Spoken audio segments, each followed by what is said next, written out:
Good morning and welcome to Hope, Faith, and Joy Daily Devotion with me, Pastor Amanda. Today, we are taking a look at what I would say is definitely within Paul's top 10, maybe even top 5 most well-known scriptures writings. And so we're going to look at that today. So it begins with talking about spiritual gifts and reminding us that these spiritual gifts come from the same spirit.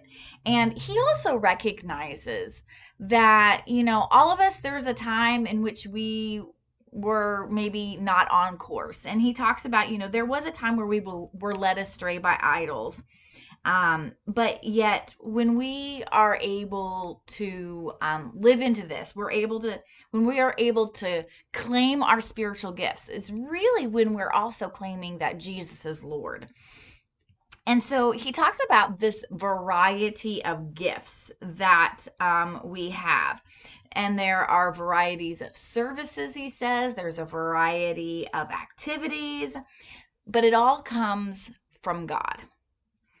And I love this part where it talks about, so everyone has something they can do for the good of the community. In verse 7, it says, though, to each is given the manifestation of the Spirit for the common good. All right? So this is important. So every single person has some kind of gift, talent that is given to them that is made for the good of the community. It's not something that we just ourselves do for our own benefit, but it's actually given to us to help the full community. Now, I cannot tell you how many times I've met people who say, "Oh, I don't have anything," or I was like, "Well, then you're not paying attention. You're not taking the time to intentionally find out what your gifts or skills are," because it says right here, everybody has something. And yeah, sometimes people can see it in you, but it's usually because you're probably already practicing it. But for somebody who's like, well, you have to do it yourself. You alone know what talents God has given you. So it's really important because we're supposed to do this for our community of faith. So everyone has something to contribute. And it's not just money.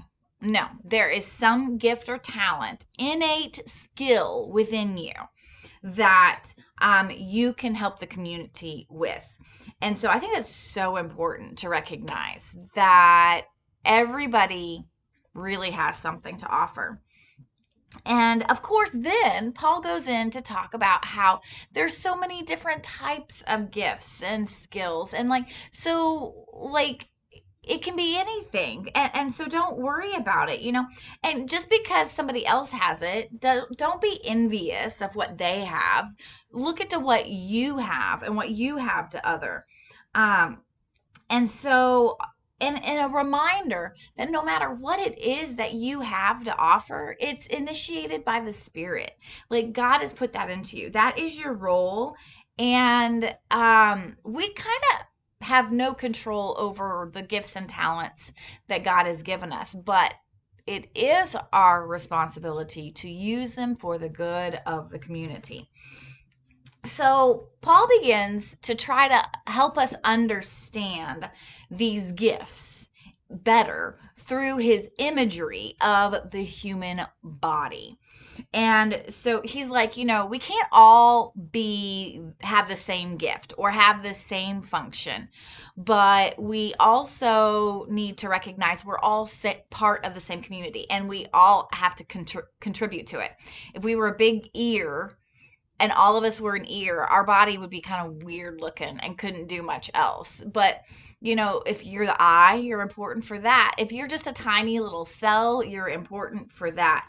Everything has its purpose, and we need to be okay with that and not be trying to be something that we weren't created to be. If maybe you want to be a Sunday school teacher, but it's just not really a gift of yours. And but maybe instead you're really good at organizing mission trips. Like, go for it. But don't be envious of the person who's teaching Sunday school class when your gift is, planning trips and planning events. Instead, find a way to say, hey, can I plan an event? Can I do this? And do be you. Be you. Don't try to be an eye if you're not an eye. Don't try to be an arm if you're not an arm. And so he goes on to talk about that. Then there's this kind of interesting thing that happens about how we look at each other. So we've been looking at ourselves, be who you are, but how we look at the other members of the body. So sometimes we think somebody else is weaker, but really they're indispensable. And those who think that they're less honorable, we have to give them more honor to help them understand, that they are needed here. For people who are naturally highly respected, we don't have to give them extra respect. But for those who come in that people don't normally respect, we have to do extra respect. And when I was reading this morning, I was thinking of a picture that talks about the difference between equality and equity. You've maybe seen this before.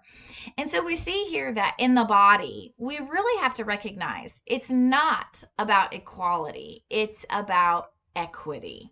And as you see here, equality says we treat everybody the same way. But Paul's saying, no, there are folks where we have to give them more honor because of how low they are on the status hierarchy. And there are other people that we have to lift up more because they're just in so much pain, or maybe they're in such a place of poverty. We do have to do more for them. And recognizing, like in this picture of equity, there's this one guy who doesn't need any of that. Because he's already, in a sense, already respected, already has his everything in financial good standing. He's fine. But we see these other two that need a little help. And how do we do that? How do we know who needs more and who needs less? Relationships. That's the hard work right there. And being in community and sharing our joys and our concerns with one another, letting the body know what our needs are. It's all about relationships because the body has to work together. All of the different parts and pieces have to work together. And then we rejoice in that we can do all of that together.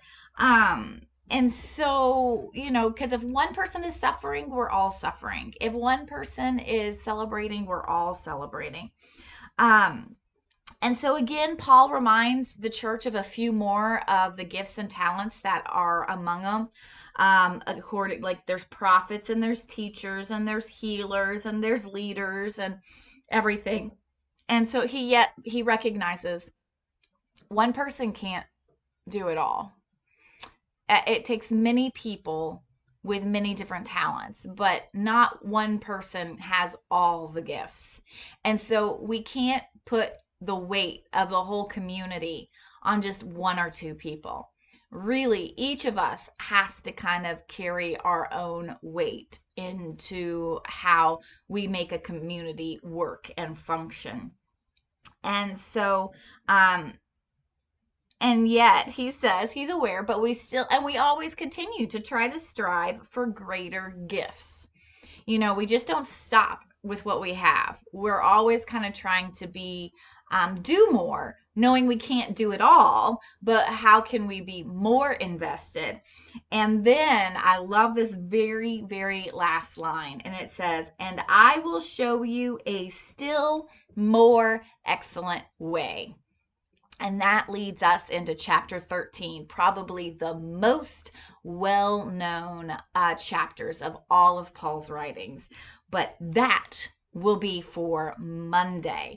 So I hope this weekend you can take time to consider, like, how are you participating in the body of Christ? What are the gifts and skills that you can be offering to help it work in a healthy, functional way, and continue to see where God is providing you with wonderful ways to help others.